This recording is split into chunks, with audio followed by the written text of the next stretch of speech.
మిజోరం, మణిపూర్, అస్సాంలో 2 రోజుల పర్యటన ముగించుకున్న ప్రధానమంత్రి నరేంద్ర మోడీ కోల్కతా చేరుకున్నారు.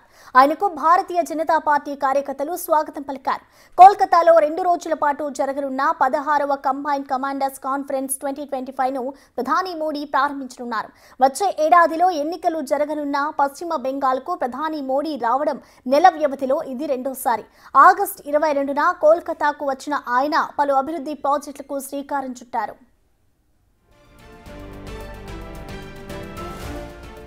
తన పర్యటనపై మోడీ ట్వీట్ చేశారు. మొత్తం 36,000 కోట్ల విలువైన అభివృద్ధి పనులను ప్రారంభిస్తారని చెప్పారు. మోడీ ఎప్పుడు కోల్కతా వచ్చినా ప్రజల్లో కొత్త ఉత్సాహం తొణికిసలాడుతోందని, ఈసారి అదే ఉత్సాహం ప్రజలు కార్యకర్తల్లో కనిపించిందన్నారు కేంద్ర మంత్రి సుఖాంత మంజుదార్. అసెంబ్లీ ఎన్నికలకు ముందు మరిన్ని సార్లు ప్రధాని ఇక్కడ పర్యటిస్తారని తాము ఆశిస్తున్నట్టుగా తెలిపారు.